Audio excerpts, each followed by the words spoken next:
You won't need to take another lesson again if you have the discipline to do this drill every time you practice. And it's slow motion golf swings. They're very challenging and people don't like to do them because they're not only difficult, but they're not a ton of fun. I really want you to slow things down. I mean, this is a 7-iron here. I have a 170-yard shot. I want you to take a swing at 20% speed, actually hit the golf ball to where it's going 40, 50 yards down the fairway. Number one is it's hard to get in really bad out of position motions when you're moving nice and slow. Everything's in rhythm. You're gonna work on your proper sequencing, but also it gives your brain time to work on whatever it is that you're focusing on in your golf swing. For me personally, I'm working on getting the proper amount of rotation in the club face and loading of my trail shoulder. So when I go nice and slow motion, I'm able to feel that, okay, good club position, and then I can start to rotate the club, load my shoulder, and then move slowly on the way through and get into a nice solid finish position. So whatever you're working on, really slow it down 10-15% to be able to work on that and really drill in those really good positions. I'm gonna hit the 2 shots here. First one,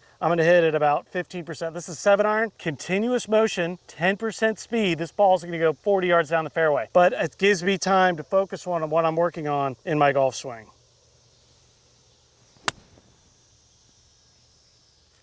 About 40 yards, boom, right down the middle, solid, really good swing. Do that a handful of times every time you go to the range and just ingrain sequencing, that feel, everything that you're trying to focus on from a technique perspective. And then when you go out on the golf course, you can go ahead and execute at full speed without having to think about your technique.